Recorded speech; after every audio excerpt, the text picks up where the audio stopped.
But here are some scholars who can match the professionals.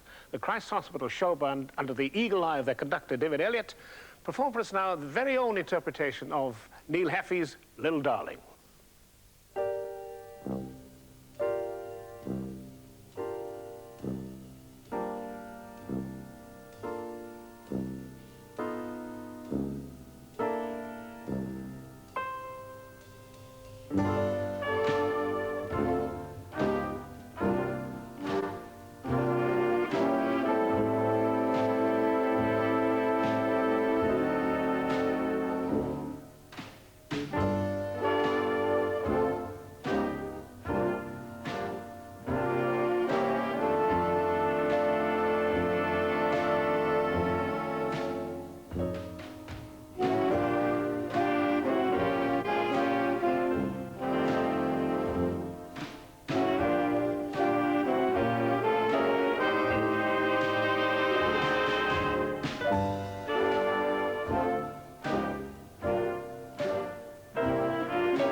If you thought that only boys would be found in a woodwork shop, then you're in for a big surprise when you come to this school.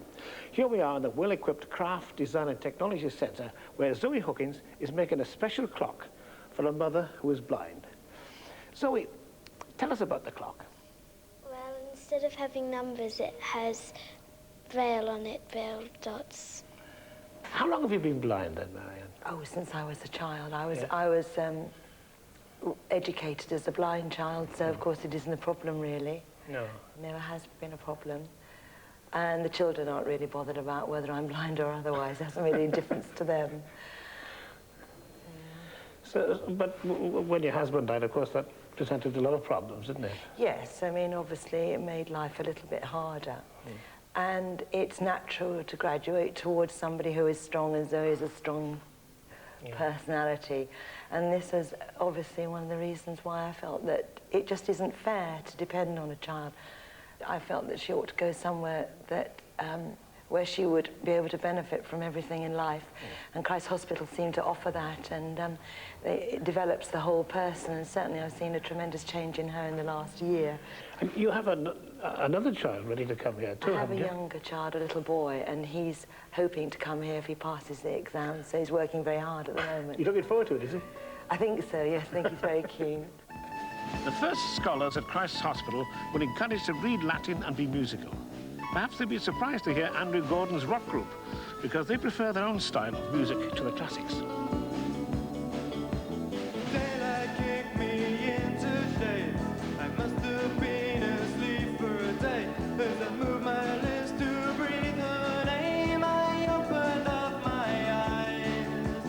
Found myself alone, alone, alone above a raging sea.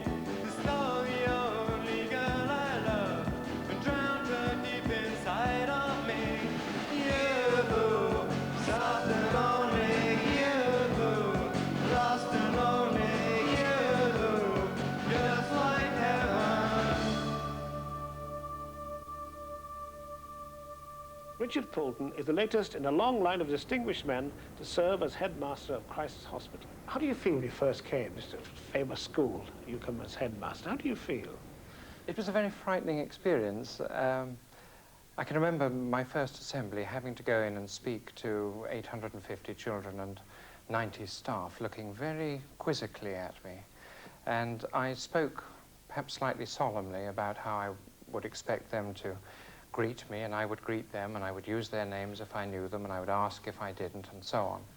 And I actually needn't have bothered, because on my first full day here, a little lad came up to me in the cloisters and said, "Watcher, how's it going then?"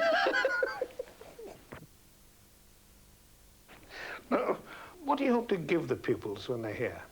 Well, first and foremost, I think a sense of community, a sense of belonging. This is a great tradition, and one is very proud of being in the same uniform that the children have been in for the last 400 plus years. And they belong to Christ's Hospital and always will do so. But after that, one wants to give them a good academic education to the best of their ability, give them a good sense of self-discipline, and prepare them for a world which is changing much faster than ever the world that you and I have lived in. I want to prepare children for not the day when they leave school, but 10 years hence. I want to be able to know, is this child going to be a good employer or employee? Is he or she going to have a good, loving relationship? Is it going to be contributing to the community? And so as each child leaves, he or she is given a Bible like this.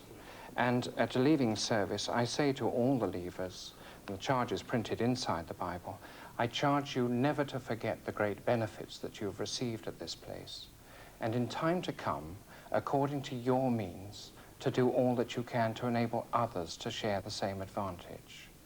And may the good name of Christ's Hospital go with you wherever you go.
After hearing the whole school sing their foundation hymn with words and music by an old boy, we come to the end of our visit to Christ's Hospital.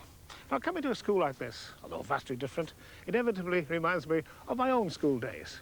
Yet looking back at all those years, as I said in the song, all my horizons still look so new. Next week, Harry goes back home to Carmarthen in South Wales. I'll see you then.